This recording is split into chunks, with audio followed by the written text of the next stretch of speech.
Hello everyone, welcome to this channel's final Grand Summoners video. Just wanted to share my experience with the game and why it is I'm leaving. And feel free to enjoy my Juno summons in the background with this review.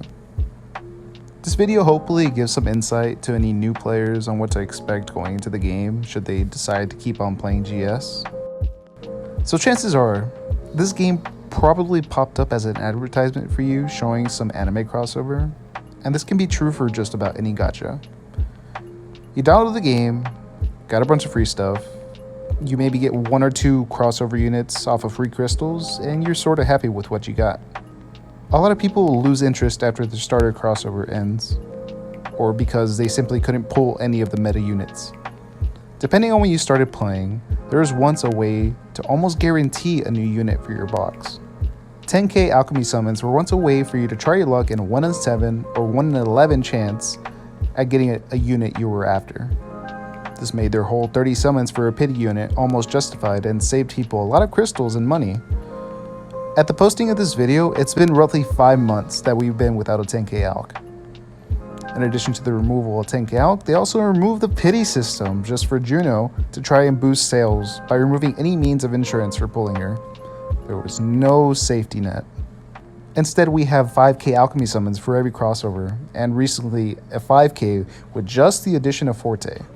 Now it seems they learned a bit and improved the alch situation for Juno, but for me it's still not enough, especially with the removal of the pity system. Usually you will end up with a 5-star unawakenable unit. My issue with the game is that the developers, or whoever is calling the shots, have their priorities wrong for player retention. They've gone and released just about every single hype meta JP unit, all the while not giving us very many of the updates JP has that gives this game its diversity. Some content to list would be general unit awakenings, crest palaces, raid bosses, mines bosses, story updates, unit sagas like Veronica and Ashley's, and elemental ruin floors. At the end of the day, they are a business, but it would be nice to let your consumer know what's going on behind the scenes so we can prepare in a timely manner. Eric just seems to be non-existent in the Discord server until last night when people were mass pinging him. Having read this conversation between him and Tenma, it gives some insight on why content is so slow. He says they're understaffed, and he gives the explanation that he needs to do a lot of work for crossovers to make it to global. My issue with this would be that a lot of crossovers are just reruns. So what new stuff is there to add exactly? Shouldn't everything just be ready to go from the last time the crossover was here and make your life a whole lot easier? This all just screams laziness to me from a consumer standpoint. Also, Eric, you stated that you guys hired a bunch of new people. I'm still not seeing any changes since you stated this or saying that our voices were heard. Part 2 of Chapter 9 was mentioned over a year ago for Crunchyroll Expo, and it's still not here. I can't see this game falling flat anytime soon because their main source of income is crossovers. Anytime a new crossover comes along, so does a large influx of people.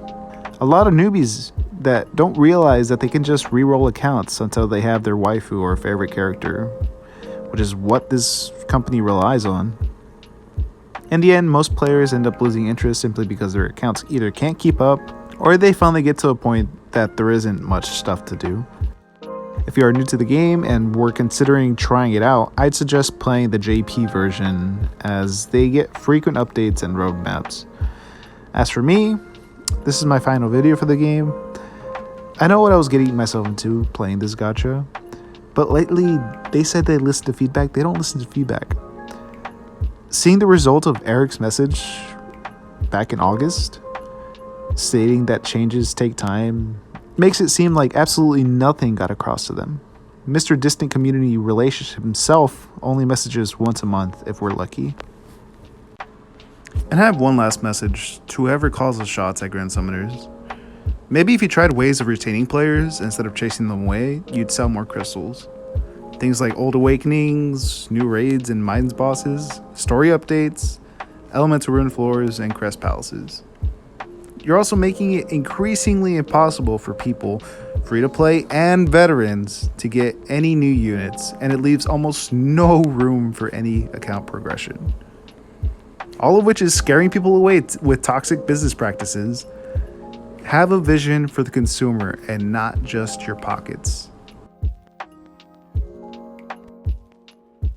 It was a fun ride while it lasted, and I'm going to try and build a PC in the coming month, so don't expect very much content from this channel for the time being until I get that PC built. And I'll see you guys soon. Take care.